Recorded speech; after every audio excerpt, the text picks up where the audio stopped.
बऱ्याच दिवसापासून एक मॅडम मागे लागल्या होत्या, प्रॉडक्ट खरेदी करा, प्रॉडक्ट खरेदी करा. पण मी काही केली नाही, टाळत गेली. पण शेवटी मग त्या घरी आल्या आणि घ्यावंच लागलं. तर रुद्रांसाठी प्रोटीन पावडर घ्यायचं ठरवलं होतं फक्त. तर ते होतं 2500ला आणि मग बाकी त्यांनी बऱ्याच असे प्रॉडक्ट दिल्या होत्या. फेसवॉश होता, क्रीम होती, पावडर होता आणि टूथपेस्ट होता. मग त्या पण घेऊन टाकल्या, बळजबरीने का होईना मग घेऊनच टाकल्या. आता ओळखीच्या आहेत थोड्याफार आणि घेतल्याशिवाय त्यांना पण चैन पडणार नव्हता. मी म्हटलं जाऊ दे बाबा, आता घेऊ दे एकदा. प्रोटीन पावडर रुद्रांश खाणार की नाही असं वाटत होतं, पण खायला लागला चॉकलेट फ्लेवरचं असल्यामुळे. आणि चेहऱ्याला लावायची क्रीमसुद्धा छान आहे, मी यूज करते. आणि पावडर पण छान आहे, वास पण खूप सुंदर आहे.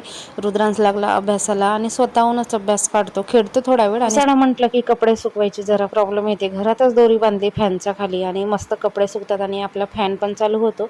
आणि इडल्या बनवून दिले रुद्रांशला, इडल्यांचा आता नाद लागला आहे. त्याच्या दिवशी कंपल्सरी पोहे बनतात, ते पण रुद्रांशच्या आवडीचे. आषाढी एकादशीच्या तुम्हा सर्वांना हार्दिक हार्दिक शुभेच्छा. संध्याकाळची दिवाबत्ती झाली, तुळशी पुढे दिवा, देवा पुढे दिवा आणि मी लागली स्वयंपाकाला. तर आज बनवणार आहे कारल्याची भाजी. जेवण वगैरे झालं आणि भांडे वगैरे घासून ठेवले.